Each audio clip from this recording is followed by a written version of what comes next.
There was a Canadian woman by the name of Annie Shapiro, who back in 1963, she was watching the news coverage of the Kennedy assassination when she all of a sudden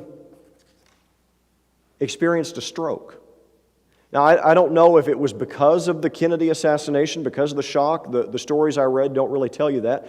But she experienced a stroke while she was watching the coverage of the Kennedy assassination. And as a result of the stroke, she fell into a coma. And she remained in a coma. Let me see if my math and my memory are correct. She remained in a coma for 29 years. 29 years. She laid in a hospital bed in a coma. Actually, I read a few stories this week. She may not have remained in a hospital bed. I think it said her husband took her home and took care of her for 29 years. And he said, I said for better or for worse, for sick and for health, in sickness and in health. So he was doing it right, all right? 29 years he took care of her. 1992, everybody's shocked. They're just going on about their everyday business, and she sits up.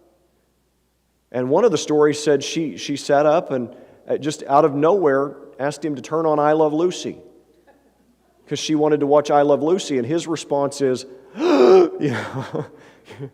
you're here. For her, it was still 1963. The story was she was shocked to see him. After, I guess he reacted to the I Love Lucy thing. She was shocked to see that there was some old man in her bed. She was shocked to see a mirror that there was some old woman in her body, or she was in some old woman's body. She was shocked to see that her kids were old now and she had grandkids. Everybody was shocked that she came out of this coma 29 years later, because that sort of thing doesn't happen all that often. And so there are news articles written about this woman because what she experienced was pretty rare. But it's even less common for somebody who dies to come back to life. I've never seen that. Strangely enough, everybody I've ever seen who was dead is still dead today, 100%. Rodney, was it you that I was talking to said, I would rather preach this sounds bad, okay, let me finish. I would rather preach a funeral than a wedding any day. I know that sounds mean, not because I want people to die, but I told Rodney, I said, I've never met a guest of honor at a funeral who was as particular as the person of honor at a wedding, okay? Brides are a lot more work than bodies, okay? So I should say it's easier to preach a funeral. And Rodney said, every funeral he's ever preached has kept. It's right. I was like, I'm going to use that at some point. I just didn't know it was going to be like 2 weeks later. I've never preached a funeral. I've never had a loved one pass they're not still gone today. It's a big news story. And so for somebody to be dead and then come back to life, that's even more going to catch everybody's attention. And Mark records a story about somebody doing just that, about somebody who was dead coming back to life. And we're going to be in Mark chapter 5 tonight, as if you didn't already know.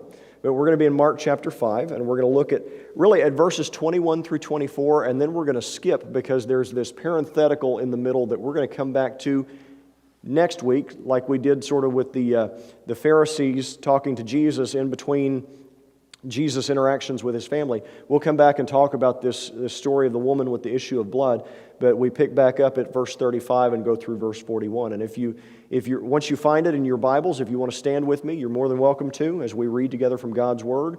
You can also get it on your device in your bulletin, or it'll be on the screen for us right in front of you. Mark chapter 5, starting in verse 21. And by the way, I just want to tell you, this man's name is very difficult to pronounce. When I was growing up, I heard people call him Jairus. And that's what I called him for years in preaching until I realized they weren't Okies in the Bible. I have a preacher friend who I always heard call him Jairus, which sounds better, but the letters are in the wrong order. So this week I sat down and said, I am going to figure out how to pronounce this name. I looked at the Greek and it looks like Jairus. That doesn't feel right. Looking at that pronunciation, I think it's a Hebrew name that I've seen in the Old Testament called Jair. And it's kind of a Greekized version of it. And so I think the name is Jairus. You may hear me slip tonight and say Jairus, because, the Okie dies hard. But just know that I mean to say Jairus and whoever it is, I'm talking about the same person if I mispronounce the name. All right? Just want to give you that little caveat tonight. Verse 21, now when Jesus had crossed over again by boat to the other side, a great multitude gathered to him, and he was by the sea. And behold, one of the rulers of the synagogue came, Jairus by name, and when he saw him, he fell at his feet and begged him earnestly, saying, my little daughter lies at the point of death. Come and lay your hands on her, that she may be healed, and she will live. So Jesus went with him, and a great multitude followed him and thronged him. And now we go on to verse 35. It says, while he was still speaking, by the way, they've had this parenthetical that I mentioned. They get stopped on the way to his house. A crowd gathers because of a miracle that he performs there, healing another woman. It says, while he was still speaking, some came from the ruler of the synagogue's house, who said, your daughter is dead. Why trouble the teacher any further? As soon as Jesus heard the word that was spoken, he said to the ruler of the synagogue, do not be afraid, only believe. And he permitted no one to follow him except Peter, James, and John, the brother of James. Then he came to the house of the ruler of the synagogue and saw a tumult and those who wept and wailed loudly. And when he came in, he said to them, why make this commotion and weep? The child is not dead, but sleeping. And they ridiculed him. But when he had put them all outside, he took the father and the mother of the child and those who were with him, and he entered where the child was lying. Then he took the child by the hand and said to her, Talitha cumi, which is translated, little girl, I say to you, arise. Immediately the girl arose and walked, for she was 12 years of age, and they were overcome with great amazement.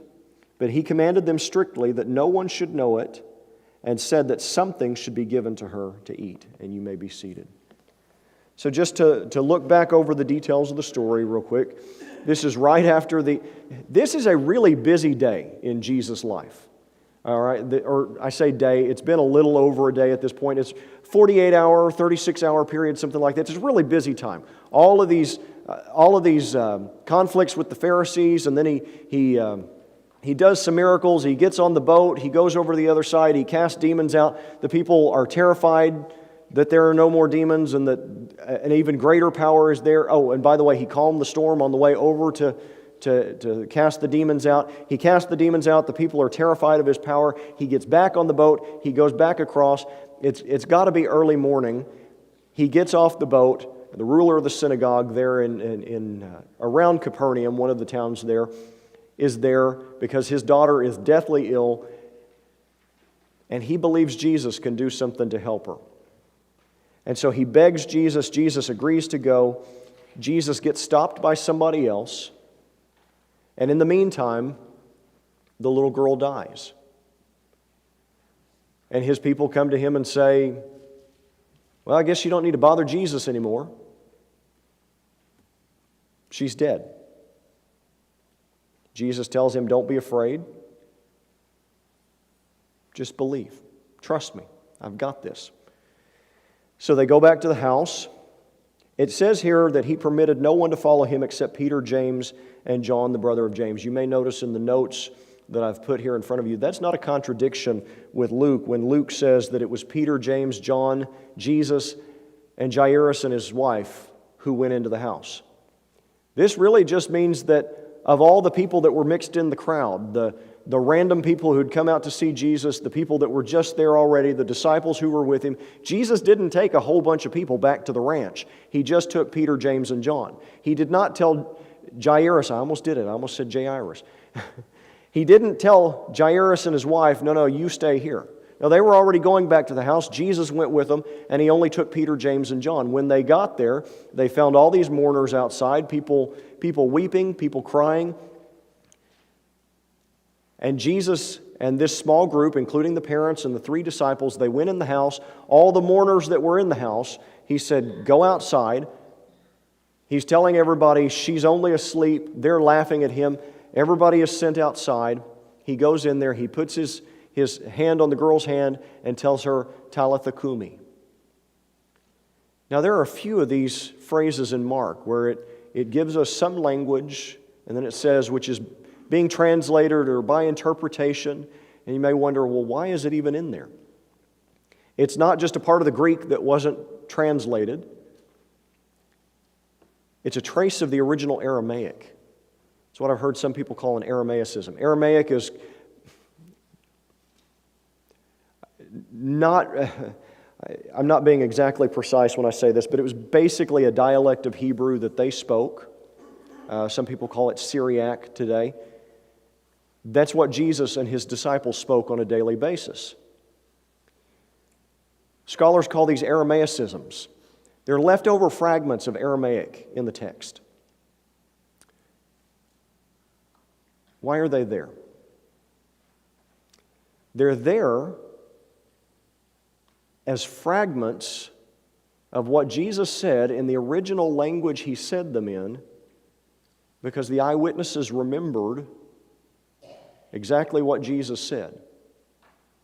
It's not enough that they put it there in Greek. Even in the Greek text, they said, and I'm sure they wrote it out in Greek letters, the Aramaic. But they didn't just say, Jesus said, little girl, get up and walk. They said, Jesus said, Talitha Kumi. Now that is important, because that is evidence that these are the stories of eyewitnesses. Some of the ancient books that call themselves Gospels, there's the Gospel of this person, the Gospel of Thomas, they are late forgeries. They were written far too late to have anything to do with eyewitnesses. The Gospel of Mark was not written by some random person off in some far corner of the Roman Empire 200 or 300 years later. It had to have been written by somebody who was familiar with the Aramaic. And most people in that day throughout the empire spoke Greek and Latin, and they spoke one of the local languages. Right here we see evidence that this book was written by somebody who was familiar with the way they talked in Jesus' small corner of the world.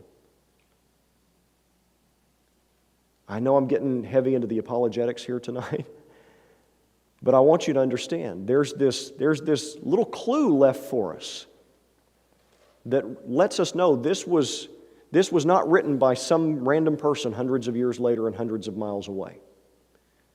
This was somebody that was familiar with the words Jesus spoke in the language Jesus spoke them. So it's one more little piece of evidence in the wall of evidence that this was written by somebody who knew Jesus, somebody who was close to Jesus. It was a story of somebody that walked with Jesus, and history tells us that Mark wrote down the recollections of Peter. I would expect Peter to remember what Jesus said and the words He said it in. So He tells her, sorry to chase that rabbit trail, but I think that's important. He tells the little girl, get up and walk. And she does.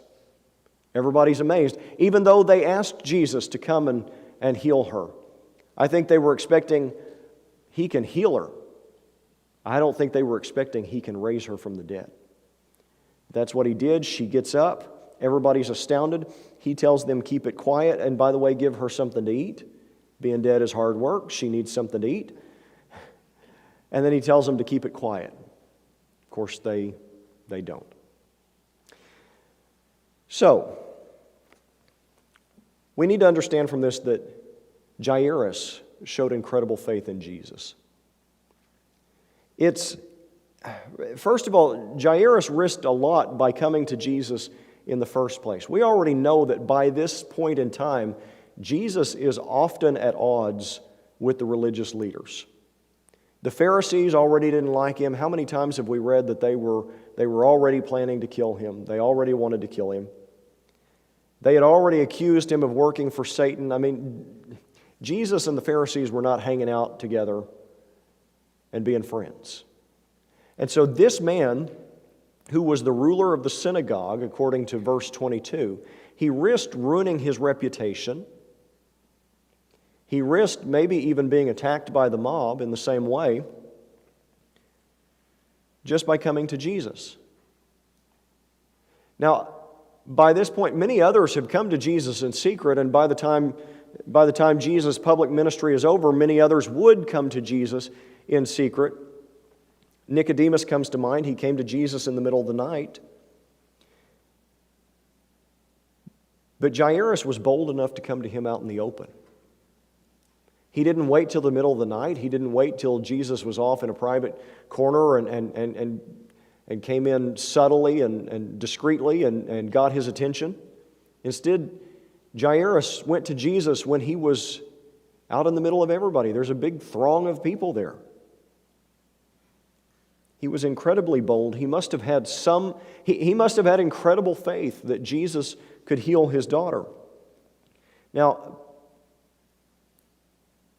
it's amazing to me those times we see in Scripture that somebody who ought to be at odds with Jesus on paper demonstrates more faith than his own followers. But that's what Jairus did here. Now, part of that could have been a reflection of desperation from Jairus over his daughter. I mean, his daughter was sick. His daughter was dying. He's probably ready to try anything. Forget my reputation. Let's go see if somebody can help. But whatever his motivation was, the fact remains that he believed strongly enough in Jesus' abilities to heal, at least. He believed strongly enough, at least, that there was something special, something different about Jesus, that he was willing to risk his reputation and was willing to seek Jesus out and seek him out in the open. And verse 22 says that he worshiped Jesus. He fell down and worshiped him. He didn't just come and ask him for a favor. It says he fell at his feet. This is an act of submission. He is worshiping Jesus. This is the same thing that the group of women did when Jesus met them out on the road after he had resurrected. They fell at his feet. Not because they lost their balance, but because they were worshiping him. So Jairus worshiped Jesus and begged him to heal his daughter in verse 23. He was convinced he could heal her. And then even after she had died in verse 35, Jesus said in verse 36, "Do not be afraid, only believe." His whole interaction with Jairus was about faith. Now, I don't presume for a moment at this point to think that at that point in time, Jairus understood Jesus was the Messiah, he was the Son of God, put his faith in him to that extent. But at this point, as much faith as he could have in Jesus, he showed. And we see as a result, Jesus was able to raise the dead. This is not the only time in the Gospels that he raises the dead. Jesus was able to raise the dead, but we see here that he was willing to do so for someone who believed. Jesus was obviously moved by Jairus' faith because he went with him. Verse 24, there's no argument. He willingly agrees. Jairus speaks. He speaks his piece. He begs him. Verse 24 says, so Jesus went with him. Jesus said, okay, let's go. I think he was moved by Jairus' faith. For Jesus, though, raising this girl, as frightened as everyone else was over the illness itself, Jesus looked not only at the illness, but looked at her death and said, this is nothing. This is nothing for me to overcome. For him, raising her from the dead was no more complicated than waking somebody up. We all have the power to wake somebody up. My kids are experts at it, right? We all have the power to wake somebody up. And that's what Jesus meant when he said she's asleep. She might as well be sleeping. This is not permanent. Her death is not permanent here. It's not going to keep. So when he says in verse 39, the child is not dead but sleeping, he's not confused. Jesus is not wrong. He's making a statement about how not a big deal this is for someone like him. And don't misinterpret that statement from me as being that Jesus didn't care, that this didn't matter to Jesus. But the job of raising her from the dead was not a big deal. Jesus had this under control. So he took the parents back in verse 40, where she was. He took her by the hand in verse 41, and he told her, Talitha Kumi, little girl, I say to you, arise. I don't need to tell you this. That's not something that just anybody can do. I have never been tempted to tell somebody to get up out of their coffin. You know, family members, there'll be an open casket. I know it kind of weirds Charla out, but I remember going to my grandfather and putting my hand on his hand. other family members like that. I've never once thought to say, get up and walk, because I would probably be scared out of my mind if they did. You ever seen that Ray Stevens video about sitting up with the dead? I'm trying to remember, I don't think there's anything off color in it. I'd say Google it, but I'll leave that to your own discretion. That would give you some idea of how we would all react if we could just do this on a regular basis. Get up and walk, and they do. I have to wonder. Because these are not just stories to me. These are not just fairy tale stories. These things actually happened to people. And I have to wonder what it was like for the parents there to be in that room as this man goes and tells their dead daughter, get up and walk. Were they thinking, are you crazy? What do you think that's going to do? But then against all odds, against everybody's expectations, they had all mocked Jesus when he said, she's not dead, she's just asleep. Against all their expectations, he walks in there, he puts his hand on her hand and says, get up and walk, and she does. That's an incredibly surprising development, unless you realize that the man standing in your house is the very voice that in Genesis chapter 1 spoke to nothing and commanded it to be something, and nothing obeyed and became something. For him to say, be alive, that's a huge feat. It's an impossible feat for any of us. But compare it to speaking the universe into existence. This was nothing for Jesus. She got up. And she got up for one reason, because Jesus commanded her to live. And this tells us that Jesus is God with power over life and death. The family, it says in verse 42, was astonished. They were overcome with great amazement. I love the Bible's capacity for understatement.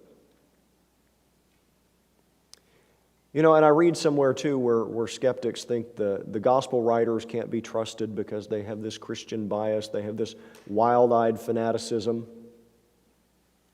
You can tell in his writing that Mark is excited. The way everything's short and to the point, he gets right to the action. He uses the word immediately or some variation of that over and over. He's excited, but he's not out of control. He's not just making stuff up. He's not just throwing stuff down on the page. He doesn't exaggerate here. He says they were overcome with great amazement. There's a bit of understatement there. It's like the times I've told Charla, some story has happened, I'm telling her the story. Tell her, I am the most furious I have ever been. And sometimes, occasionally she'll look at me and kind of chuckle because there's no indication I'm furious other than the fact that I'm saying I am as furious as I've ever been. It's called understatement. That's what he's doing here. They were overcome with great amazement. I bet they were panicking and celebrating all at the same time. I bet it was one of those circumstances where you just don't even know how to respond. They were astonished. As I said earlier, they believed that Jesus could heal their daughter. Even if it was a last-ditch effort, even if it was, no pun intended, a Hail Mary. And that's a football thing, right? When your very last chance. I'm not a sports guy, but I hear that phrase used a lot, so some of you sports people will have to tell me if I use that right.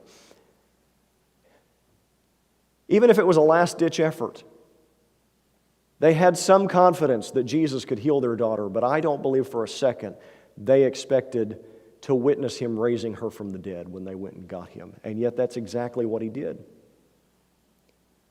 And he told them to keep quiet. By the way, I love the little detail that Jesus says, get her something to eat.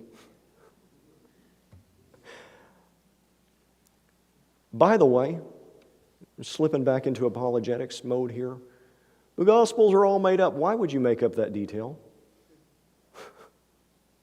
Seriously, if you're making up a story about Jesus brought some girl back from the dead, and by the way, he said she'll want a snack. That's a detail you're not going to make up and throw in there because it's not important unless you're just telling what happened. So Jesus told them to keep quiet, though, about what they had seen. Told them that in verse 43. But you'll see in Matthew chapter 9, verse 26, Matthew said they were not so great at the following instructions. Because Matthew chapter 9, let me make sure I've got this correct here. Matthew 9:26, the report of this went out into all that land. Jesus said, don't tell anybody. And they said, okay, tell everybody? You know what? I know technically it's disobedience to the Lord, but I think we ought to cut him a little bit of slack about that because he had just done something incredible. I don't know how you keep that news to yourself. They went out and they told absolutely everybody because they could not keep quiet about what they had seen because they had witnessed the power of God in their midst, in their home, in their daughter's life. They had seen the power of God at work. Up close and personal, in living color, they'd seen it. Jesus Christ came into their home and into their lives and made their dead daughter live again. I think I'd be telling everybody and asking forgiveness later too. And so Mark tells us this story for a couple of reasons. He tells us this story, number one, because it actually happened. Matthew, Mark, and Luke were all written independently of each other. Matthew and Luke may have peeked at Mark's work, but what we have are three accounts, three independent accounts of what happened here. Not just some made-up story, not just some dream that Mark had. He tells us the story because it actually happened, but he also makes sure he tells us the story because of what it illustrates. I've been telling you for weeks that the passages we're looking at through here, Mark is making the case that Jesus Christ is God. We typically say that's John's job, that's what John focuses on. John just uses his outside voice. But Mark is no less than John making the case that Jesus Christ is God. Because look at what we've seen just tonight. And I don't mean tonight here in February of 2022. I mean tonight in this long day or so that we've been looking at. Just look at what's occurred. Jesus Christ has spoken to a storm and told it to knock it off, and the storm listened. Jesus has illustrated that he has a power over the natural world that none of them have and none of them can explain. Then they get to the other side of the Sea of Galilee. They come to a man who's been demon-possessed for years. Nobody can do anything about it. Jesus says, get out of there and go into the pigs. And they get out of there and go into the pigs. And it terrifies everybody. Jesus has just demonstrated that as much as he has power over the natural world, he has power over the supernatural world. He goes back across the sea. This little girl has died. He tells her, stop being dead, and she stops being dead. And he demonstrates that on top of everything else, he has power over life and death.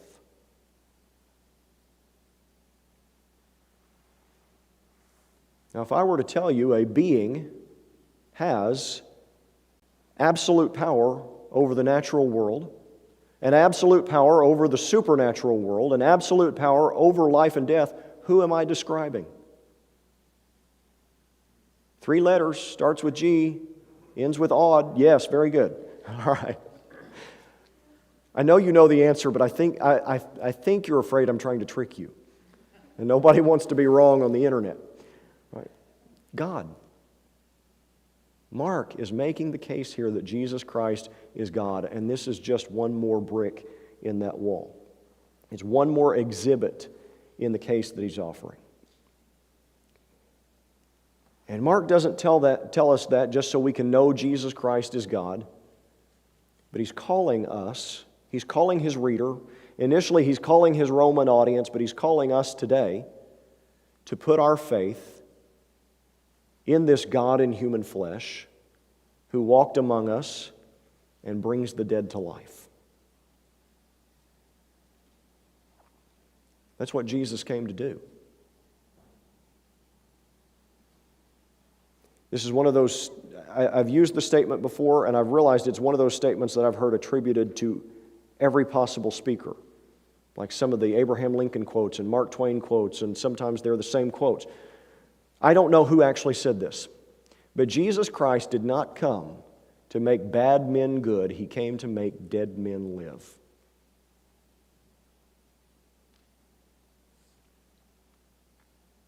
And that's what Mark wants us to understand. Not so we can have head knowledge of it, but so we can believe it, and we can trust Jesus, and we can live like it. Like Jesus told the ruler of the synagogue, like he told Jairus in verse 36, do not be afraid, only believe. Now, in that immediate context, he was calling Jairus to trust in his ability to heal his daughter. But ultimately, he had the ability to heal and raise his daughter because he's God. And the call to us is the same. Don't be afraid, only believe. Mark is presenting us with an eyewitness view on Peter's behalf of Jesus Christ showing who he is. And Mark gives us that picture because he's inviting us to believe.